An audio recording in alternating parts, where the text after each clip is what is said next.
Hello friend, कैसे हैं आप सभी। उम्मीद करता हूं कि अच्छे होंगे। फ्रेंड्स, आज की इस वीडियो में हम लोग बात करेंगे आप ही के संदेह के बारे में। जी हाँ, बहुत सारे अभ्यर्थी जो पहली बार दे रहे हैं या पिछली बार 10 नंबर से रुक गया था, वैसे अभ्यर्थियों का बार बार हमारे साथ कन्वर्सेशन होता है, फ़ोन कॉल्स आते हैं या व्हाट्सएप मैसेज आते हैं कि सर डर लग रहा है, इस बार क्या होगा। तो ये ऐसा टॉपिक है कि आपको डरने की ज़रूरत नहीं है। आज की इस वीडियो में एक टाइप से हम आपको एक मोटिवेशन के तौर पे बताने वाले हैं और कुछ फैक्ट्स आपको बताएंगे कि आप परीक्षा में अगर उसका उपयोग करते हैं तो कहीं ना कहीं आप सीटेट क्रैक कर पाएंगे। जी हाँ दोस्तों, इस वीडियो में हम उसी सब्जेक्ट पे बात करने वाले हैं जो कि आपका डर भय खत्म करेगा और निश्चित सफलता दिलाएगा। तो बिना देर किए इस वीडियो की शुरुआत करते हैं और यह वीडियो अच्छा लगे तो सीटेट साथियों में शेयर करें और चैनल को भी सब्सक्राइब करें। जी हाँ दोस्तों, देखिए यहाँ पे पहली बार में सीटेट पास कैसे करें और बेस्ट ट्रिक्स फॉर 3 और ये जो है 120 प्लस की तैयारी अगर कर रहे हैं तो उनके लिए भी कुछ है। पहली बात, आपको सीटेट अगर आप रिजर्वेशन से आते हैं तो आपको 82 नंबर की जरूरत है। अगर आप जनरल कैटेगरी से आते हैं तो आपको जो है 90 नंबर की जरूरत है।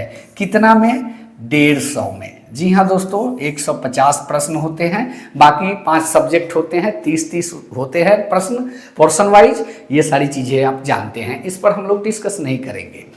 और अब आपको बताने वाले हैं कि क्या नहीं करना है और क्या आपको करना है।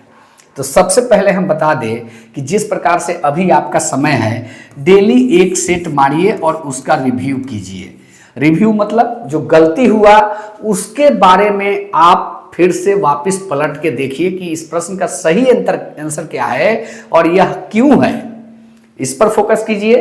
दूसरी चीज, आपके जो मैथ के जो सवाल होते हैं, जितने भी आसान सवाल है, अगर आप सेट मार रहे हैं तो उसमें का जो सवाल आपसे बनने लायक है उसका निश्चित रूप से प्रैक्टिस कीजिए।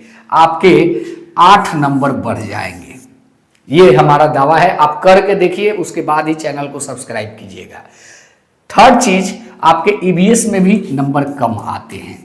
तो इसका कारण है कि जो एनसीईआरटी के प्रश्न है उसमें अब क्या कर रहा है कि 4 ऑप्शन दे रहा है, 2-3 सही, 1-2 सही, 1-2-3 सही, ऐसा करके दे रहा है। तो वहां पे आपको करना यही है कि जो भी ईवीएस के प्रश्न गलत हो रहे हैं, इस टाइप के ही प्रश्न ज्यादा आपका गलत हो रहा है, तो आपके उसके पूरे फैक्ट्स को पढ़ लेना है एक बार। जैसे हाथी के बारे में 4-5 कॉन्सेप्ट दिया रहता है और उसमें से कौन कौन सा है छांट के आपको आंसर देना होता है। तो हाथी के सारे चीजों को क्लियर कर ले कि हाथी झुंड में रहती है, हाथी के झुंड का कौन सदस्य होता है, बच्चा जो होता है एक हाथी का वो कितने किलो का होता है, एक हाथी कितना कितना केजी लकड़ी एक बार में खा सकता है, हाथी को कीचड़ पसंद है कि नहीं है, ये सारी चीज क्लियर कर ले। मधुमक्खी है तो रानी मक्खी कौन है, छत्ता कौन बनाती है, ये सारी चीजें आप क्लियर कर ले। मधुमक्खी पालन कहाँ पे होता है, किस महीने में इसका पालन होता है, ये सारी चीज मधुमक्खी से क्लियर कर ले। पोचमपल्ली साड़ी है, कहाँ पे बनता है, कैसे बनता है, किस चीज से बनता है, कीमत कैसी होती है और किस राज्य में बनता है, ये सारी चीज क्लियर कर ले। उज्बेकिस्तान से कौन आया, किस लिए आया, कहाँ पे आया, कैसे वो कहाँ गया, ये सारी चीज आप क्लियर कर ले। एस्किमो शिकारी कहाँ रहते हैं, क्या पालते हैं, वो क्या कहते हैं, किस घर में रहते हैं, किस चीज का वो घर बना होता है, ये कर ले। तो वो वही कॉन्सेप्ट है, दूसरा कॉन्सेप्ट नहीं है। पक्षियों के बारे में जो चिड़िया है, डार्जिन चिड़िया, उल्लू हो गई, बसंत गौरी हो गई, मैना हो गया, कौवा हो गया, उल्लू हो गया, क्या क्या कॉन्सेप्ट है उसको क्लियर कर ले। निश्चित रूप से आपके 5 नंबर इसमें भी बढ़ जाएंगे। ये किन के लिए है? जिनके 65 आ रहे हैं उनके लिए। तो ये कर लेंगे। और हिंदी में गद्यांश पद्यांश की प्रैक्टिस अच्छे से कीजिए, 12 नंबर यहां से भी बढ़ जाएगा आपका। तो कहीं ना कहीं अगर 65 आ रहा है तो 25 नंबर आपके यही 3 सब्जेक्ट से बढ़ जाने वाले हैं, मैथ, हिंदी और ईवीएस।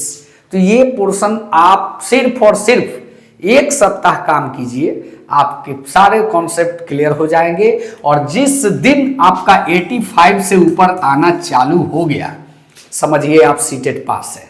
तो इसलिए डेली एक सेट प्रैक्टिस और 3 चीज़ों पे काम कीजिए, जो है आपका मैथ, ईवीएस और हिंदी। सीडीपी आप ऑलरेडी कहीं ना कहीं से पढ़ ही रहे हैं, वो आपका अच्छा है, उसमें 20, 22, 25 आ जा रहा है, रिजल्ट फंस रहा है यहाँ पर। और मैथ में जो सवाल अटकाने वाला है उसको छोड़ देना है, उसका माया मोह नहीं रखना है कि आप जो है इसको कर सकते हैं। नहीं, आप कर सकते हैं, लेकिन वो आपका 3 मिनट समय लेगा, यानी कि उतने समय में आप 3 प्रश्नों को हल कर सकते हैं, इसलिए उसको छोड़ दीजिए। जी हाँ दोस्तों, उम्मीद करता हूं कि हमारी चीजें पसंद आई होगी। आप इसको करके देखिए, यकीन मानिए 100% काम करता है। आप करके देखिए और आप निश्चित रूप से सफल होंगे। मिलते हैं नेक्स्ट वीडियो में। धन्यवाद। जय हिंद। वंदे मातरम।